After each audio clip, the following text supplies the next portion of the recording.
Brought to you by Palvi Agrico. आता शेतीसाठी जे काही लागणार ते घरपोच मिळणार, तेही मोबाईलच्या एका क्लिकवर।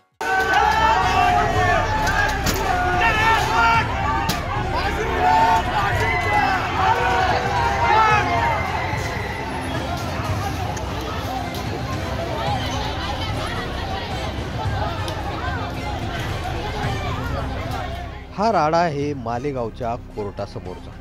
मालेगावच्या डोंगराळे गावात 3 वर्षीय चिमुरडीवर अत्याचार करण्यात आला आणि तिची हत्या केली।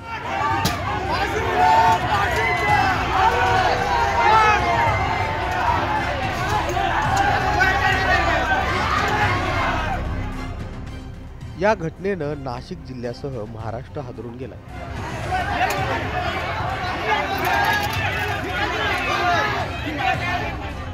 आरोपीला कोर्टात आणण्यात आल्याची माहिती लोकांना मिळाली आणि कोर्टासमोर संतप्त महिला आणि तरुणांचा मोठा जमाव झाला।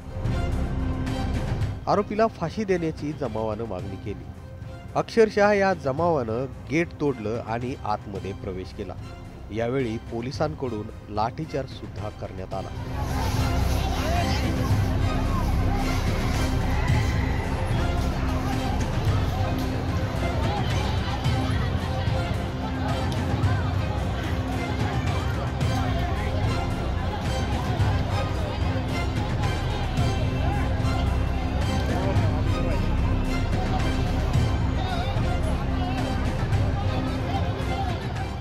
या आरोपीचं वकीलपत्र घेऊ नका असं वकील संघानं आवाहन केलं।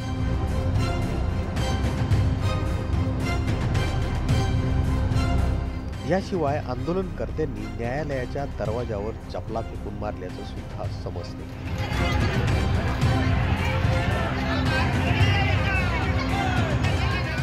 आंदोलकांनी गेट तोडून कोर्टाच्या आवारात प्रवेश देखील केला। यामुळे मोठ्या प्रमाणात धावपळ उडाल्याचं चित्र पाहायला मिळालं। नाशिकहून प्रवीण ठाकरे, मुंबई तकसाठी।